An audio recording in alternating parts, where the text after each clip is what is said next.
नाशिक मुंबई महामार्गावर द्वारका परिसरात लोखंडी सळईनं भरलेल्या ट्रकला पिकअपची मागून धडक, 8 जणांचा दुर्दैवी मृत्यू, जखमींपैकी दोघांची प्रकृती गंभीर.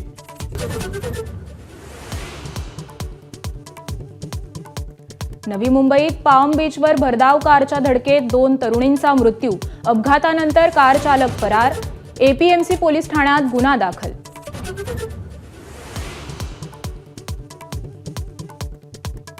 प्रयागराजमध्ये कुंभमेळ्याला आजपासून सुरुवात, 26 फेब्रुवारीपर्यंत चालणार कुंभमेळा, 35 कोटी भाविक सहभागी होण्याची शक्यता.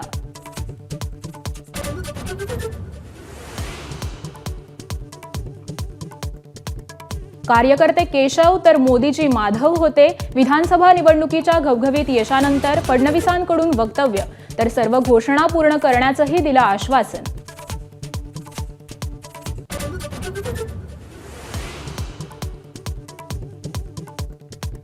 अमित शहांनी घेतलेल्या बैठकीत मंत्र्यांना सज्जड दम, सरकारच्या प्रतिमेला धक्का लागेल असं कृत्य करू नका, जनतेशी संपर्क ठेवा, शहांच्या सूचना.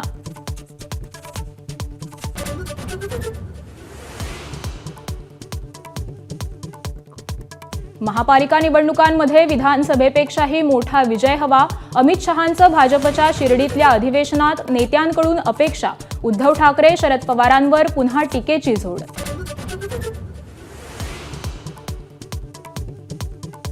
बीडच्या सौदाना गावात राखेची वाहतूक करणाऱ्या टिप्परच्या धडकेत विद्यमान सरपंच अभिमन्यू क्षीरसागर यांचा मृत्यू, अपघात की घातपात, भाजपा आमदार सुरेश धस यांच्याकडून शंका व्यक्त.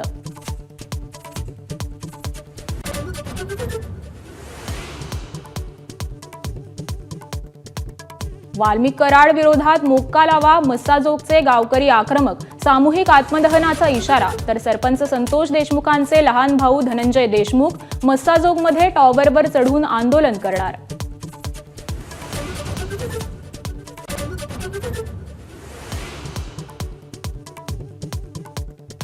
विष्णू चाटेचा मोबाईल अजूनही सीआयडीकडून हस्तगत नाही, चाटेनं मोबाईल नाशिकमध्ये फेकल्याची माहिती, मोबाईलबाबत केस कोर्टाकडून देखील सीआयडीला सवाल.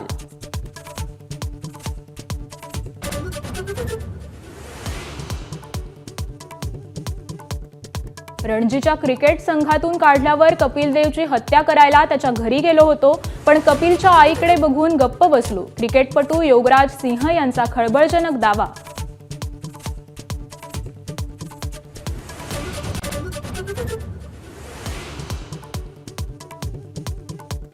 वानखेडे स्टेडियमच्या सुवर्ण महोत्सवानिमित्त मुंबई क्रिकेट असोसिएशनचा खास सोहळा, खास कार्यक्रमाचं आयोजन, पहिल्याच दिवशी गावस्करांच्या हस्ते मुंबईच्या कर्णधारांचा गौरव. एबीपी माझा, उघडा डोळे बघा नीट.